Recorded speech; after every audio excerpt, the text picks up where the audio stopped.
pasado o hace 2 domingos, que puedan sentarse aquí adelante, que puedan pasar aquí a sentarse adelante, aquí junto a la pastora Betty, aquí de este lado también puedan acomodarse, aquí con la pastora Betty también. Y si llega la pastora Aurora, le dicen que ya perdió su lugar. Estos lugares de enfrente van a ser los suyos. En el congreso o en los congresos no va a ser posible, pero en todas las reuniones dominicales siéntense aquí. Miren, esa mesa que está al lado, al lado izquierdo de ustedes, a mi lado derecho, me recordó que hay una mesa preparada en el cielo. Entrando vi la mesa y dije, qué bonito se ve. Pero hay una cena a la que el Señor nos invita y que va a estar preparado todo listo. No va a tener usted que lavar trastes, no va a tener que preparar comida. Hay un lugar que le está esperando en el cielo. Hay calles de oro, dice la Biblia, y hay un mar de cristal que le está esperando a usted para estar por la eternidad con el Señor. Esta mesa se preparó para la gente que nos ha visitado en los últimos 2 meses, para poder degustar de algún alimento y poder enseñarle la visión que tenemos en la iglesia. Por eso fue que se preparó. Entonces, si usted viene o durante los 2 meses anteriores, enero y febrero, usted llegó a la iglesia, por favor no se vaya, nos gustaría compartir con usted un momento. Y si hay alguien que quiere quedarse también, aunque ya tiene 10 años aquí conmigo, pero no conoce la visión de la iglesia, también puede quedarse para que podamos compartirle un poquito la visión. Si le bajas tantito a tu piano, hijo, le bajas tantito, sería excelente. Quiero compartirle algo que llamó mi atención. Y espero que 30 minutos me alcancen para compartirle algo que necesito que usted logre comprender. Van a ser 2 puntos muy rápidos, pero quiero introducirme de la siguiente manera. Cuando recién compramos el carro que traemos, el BMW, recuerdo que mi apóstol vino a Puebla y me decía que si había oportunidad de pasar por él al aeropuerto y llevarlo a Puebla y traerlo de regreso, porque se iba a casar su hermano y entonces él iba a estar por allá de visita en ese lugar. Y le dije que con todo gusto íbamos por él. Recuerdo que lo llevamos en el carro, y a la hora de regresar para llevarlo al aeropuerto, me decía el pastor, ¿sabes que tu carro tiene algún mecanismo para que tu carro pueda despegar más? Porque creo que me veía lento el apóstol en un carro como esos. Y me dice, ¿sabes que tiene un mecanismo donde tú puedes meterle aquí y aquí? Le digo, la verdad no sé yo qué es lo que tiene. Y me dice, apriétale aquí y apriétale acá y ahora sí acelérale. Y todo lo que tenía yo en el tablero se cayó cuando le aceleré, porque dio un arrancón muy fuerte que hasta yo me asusté. No sabía yo lo que yo tenía en ese carro. No sabía yo para qué había sido diseñado o para qué y cómo había sido diseñado el auto que yo estaba manejando. Y eso me permitía a mí no ocuparlo de la forma correcta. Ya posteriormente le aprendí un poquito al carro y ahora sí lo metemos a 140, a veces a 160 en la carretera. Y recuerdo que veníamos bajando en ese carro y precisamente el mecanismo que el apóstol me enseñó me permitió no estar frenando a cada rato. Igual Yasmín, la hermana Yasmín, cuando fuimos a Veracruz a un proyecto que ella tenía y nosotros a lo del Congreso 1000 Generaciones, también me iba diciendo que no era necesario irle pisando tanto el freno, porque al meterle cierta modalidad, el carro dejas de acelerar y poco a poco se va deteniendo sin necesidad de quemar tanto las balatas. Entonces son cosas que yo no sabía del auto, y me doy cuenta que a veces uno no sabe lo que uno tiene, uno no sabe lo que como cristiano uno porta, y eso hace que al ignorar lo que el Señor ha puesto en nuestras vidas o lo que podemos hacer ahora en Cristo, de repente no usemos cosas que están allí diseñadas por el Señor en la vida del cristiano y que nos pueden servir de una manera descomunal. De hecho, Dios las depositó en nuestras vidas como cristianos para que las usemos y de esa manera podamos disfrutar nuestra vida cristiana sobre la tierra, y no solamente disfrutar, sino poder salir de hoyos o adversidades y dificultades que la vida tiene en sí. No sé si a usted le hayan engañado al decir que la vida del cristiano era fácil, era sencilla. Es una manera de jalar gente para Cristo, pero le engañamos al decir que todo va a ser fácil en la vida del cristiano. Y cuando comienzan a brotar las adversidades, hay mucha gente que se desanima, hay mucha gente que en lugar de tomar herramientas que están allí diseñadas o puestas por Dios, lo que hace es detenerse en el camino y ya no querer avanzar, no porque la persona sea mala, sino porque alguien le engañó diciendo primero que todo era fácil, y número dos, porque no saben las herramientas que dentro de sí Dios ha depositado para avanzar. Por eso le puse a este tema cristianos todoterreno. Quédese viendo al que tiene junto y dígale: tú eres un cristiano todoterreno, hermano, todoterreno. Y aproveche y dígale: no le saque, hermano, no tenga temor, no tenga miedo. Hermano, la Biblia dice que todo lo podemos en Cristo que nos fortalece. Pero quiero empezar diciéndole solamente dos cosas les voy a comentar en esta prédica. Y la primera es que usted tiene que saber y creerse lo que la palabra de Dios dice que usted y yo somos. Usted debe de saber lo que la palabra de Dios dice que usted es, pero debe de creerse lo que la palabra de Dios dice que usted es. Acompáñenme al Salmo 8, versículo número 3 en adelante. David, que al parecer es el escritor de este salmo, él está de repente contemplando el cielo. Él está en una noche bastante tranquila, donde las estrellas del cielo seguramente podían mirarse de una manera esplendorosa. Y esto me hace recordar cuando fuimos a Mexicali hace algunos años, y una persona que se congregaba con nosotros nos recibió en Mexicali y nos llevó casi a la frontera con Estados Unidos, y de repente se detuvo porque quería enseñarnos algunas cosas. Se detuvo a media carretera, se estacionó y me dice: miren qué tremendo paisaje, nos dijo a mi esposa y a mí, qué tremendo paisaje hay aquí. No había luces de autos, no había luces de casas, no había luces de ninguna ciudad, sino que estábamos en medio de un campo bien bonito, y miramos al cielo y las estrellas se veían, hermano, esplendorosas, como casi nunca se logran ver en la Ciudad de México. Pero veíamos las estrellas y nos dicen: miren de repente ese punto blanco que parece una estrella, nos decía, y ahora miren cómo comienza a moverse. Esto ya va extra, solamente quiero decirles que se veía muy, muy bonito el lugar, parecido a lo que David miraba cuando expresa el Salmo número 8. Pero nos decía el hermano: miren esa estrella que está allí, que al parecer es estrella, pero miren cómo comienza a moverse. Y comenzaba a moverse. No era una estrella fugaz. Él nos decía que muy posiblemente eran aparatos que Estados Unidos ocupaba para poder investigar algunas cuestiones. Eso olvídese lo último que le dije.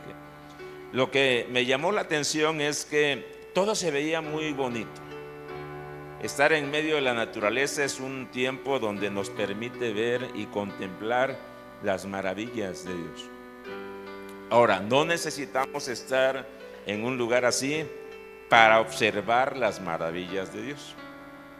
Quédesele viendo al que tiene junto y dígale: eres una maravilla de Dios. Pero la obra, dígale, la obra más excelente de Dios está predicando ahora, dígale. Cuando contemplo el cielo, decía David, y la luna y las estrellas que tú mismo hiciste, dice esta versión, no puedo menos que pensar que somos los mortales para que pienses en nosotros y nos tomes en cuenta. O sea, David se da cuenta que Dios, el creador de todas las cosas, es un Dios sumamente grande y poderoso, capaz de haber creado la luna, las estrellas, el sol, todo lo que hay en la tierra, y después pone su vista hacia su propia persona y nos hace reflexionar de qué somos los mortales para que Dios piense en nosotros y nos tome en cuenta. Y después el verso 5 me llama la atención: nos creaste casi igual a ti, casi igual a ti. Esta versión me gusta porque dice: le has hecho o nos has hecho poco menor que a los ángeles. Póngale la mano a la gente aquí en la espalda para ver si ya le salieron alas o son los omoplatos que se le están saliendo, los huesos se le están saliendo. Yo de repente me asusté. Hace algunos años que era yo bastante delgado, yo sentí que me estaban saliendo alas, pero eran los omoplatos que se me salían por lo flaco que yo estaba. Pero dice: le has hecho poco menor que a los ángeles y le has coronado de gloria y de honra, dice ahí la escritura. Verso 6, la versión que yo tengo, nos dice: nos diste plena autoridad sobre todo lo que hiciste, nos diste dominio sobre toda tu creación. Y acá la escritura en esta versión dice: todo lo pusiste debajo de sus pies. Primero nos hace como poco menor que los ángeles, y dice la Biblia que Él puso todo para que nosotros pudiésemos dominar sobre la creación. Verso 7 dice: sobre ovejas y vacas, sobre animales salvajes, sobre aves y peces, sobre todo lo que se mueve en lo profundo de la mar. Quiere decir el salmista: nos diste autoridad, nuestro Dios y nuestro Rey, qué grande eres en toda la tierra. Aleluya. Termina diciendo David como comienza: tus obras son esplendorosas, todo esto lo creaste tú, wow, me sorprende.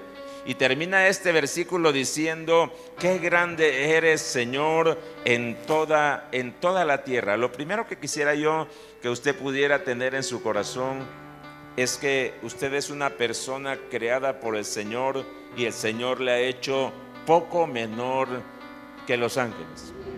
A las mujeres no sé por qué les encanta ver todo ese rollo. Yo no le entiendo ni papa de repente a esa onda, pero me gusta la postura que algunos de ellos llegan a tener. Se creen lo que son. Se habla acerca precisamente de los judíos, que ellos se creen mucho. ¿Saben por qué se creen mucho?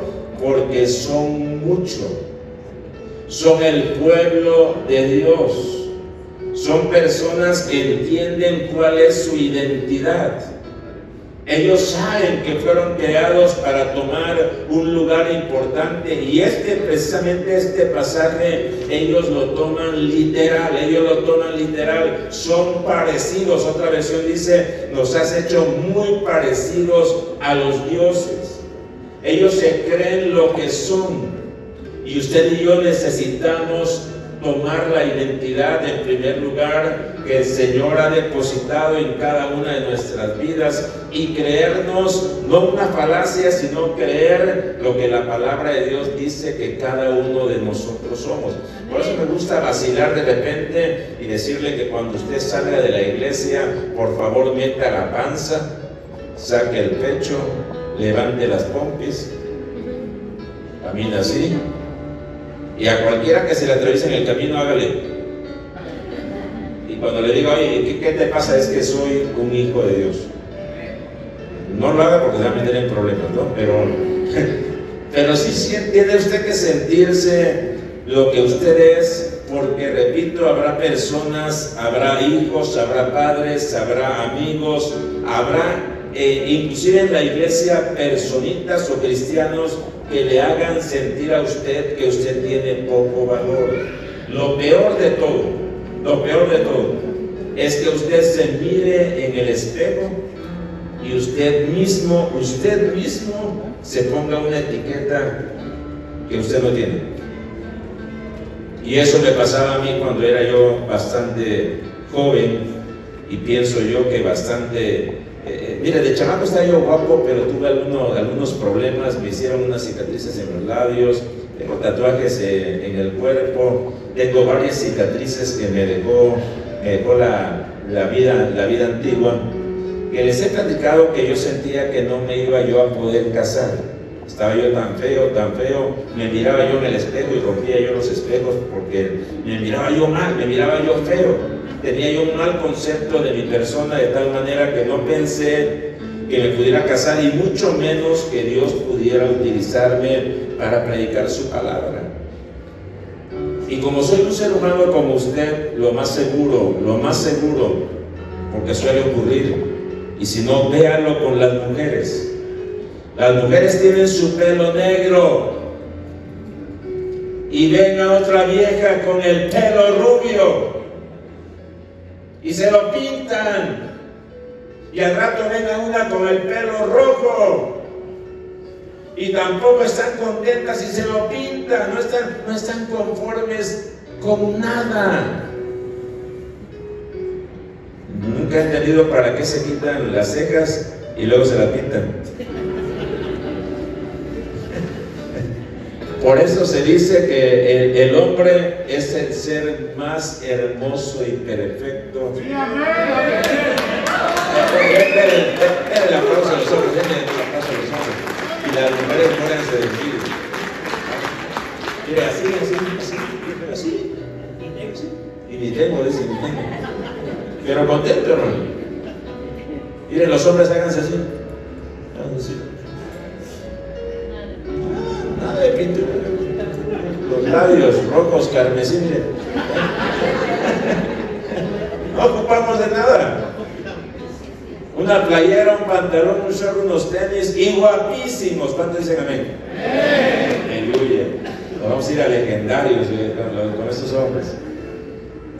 Y la mujer tiene que echarse muchas cosas.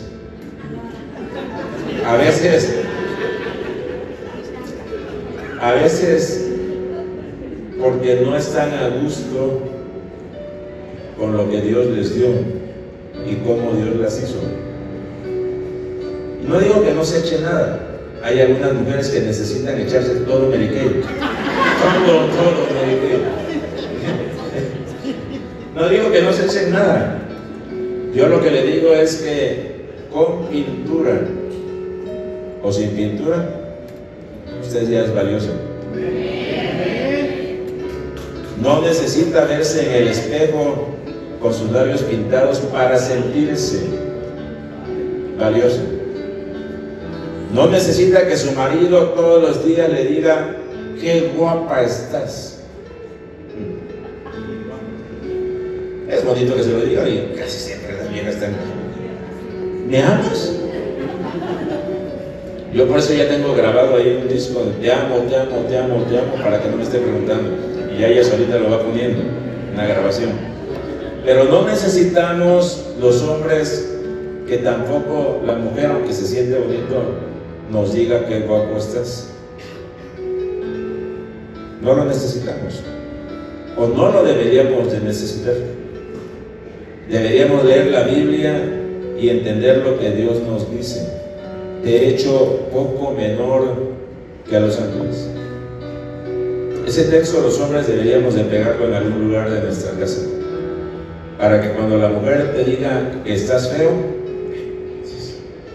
tú vayas y leas el texto y salgas rejuvenecido. Lo primero que tienes que saber es quién eres en el Señor. Y número 2, creértelo. Creértelo, y no como una mera palabra positiva, sino porque la palabra del Señor lo dice, y le podría citar varios textos, pero la Biblia dice que usted es la niña de sus ojos, que usted es pueblo adquirido por Dios, nación santa, real sacerdocio. Eso debería meterse usted en la sangre y entender lo que usted es. Pero pasemos a lo que usted puede hacer como cristiano. Y hay un versículo que me llamó la atención, que quiero comentárselo e ir aterrizando la prédica en unos 20 minutos y orar por algunos que se sienten feos. ¿Sabe qué me ha impresionado? Que he visto documentales donde artistas guapísimos, que uno dice, caray, ¿por qué no salí con esa cara? Y que después narran su historia y se sentían feísimos. Eran guapísimos, que usted los veía y wow, qué tremendo. ¿Cómo no tener uno de estos en mi casa? Piensan las mujeres, ¿no? ¿Cómo no tener uno de estos y pensar que tiene una autoestima por los suelos? Que no están conformes con su nariz y se lo operan, que no están conformes con su quijada y se lo operan, que no están conformes con sus orejas y se lo operan y quedan mucho más feos de lo que estaban. ¿No ha visto documentales? ¿Cómo era antes? Un resto de cirugías y cómo quedó. Porque no están a gusto. La autoestima de ellos tiene que cambiar. Pero pasemos al punto número 2. ¿Qué somos capaces de hacer con el favor del Padre? Salmo 92, versículo número 10. Y me reía yo un poco, mi amado, porque hoy está de moda esa onda que la gente se siente perrito. No sé, esa onda. Y salió otra en otro país que en lugar de sacar a tus animales a pasear, andan con una correa vacía. ¡Qué locura! ¿No?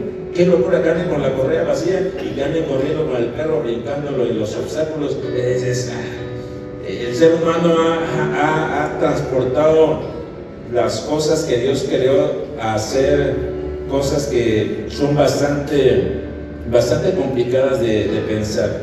No quiero que nadie se sienta un búfalo hoy.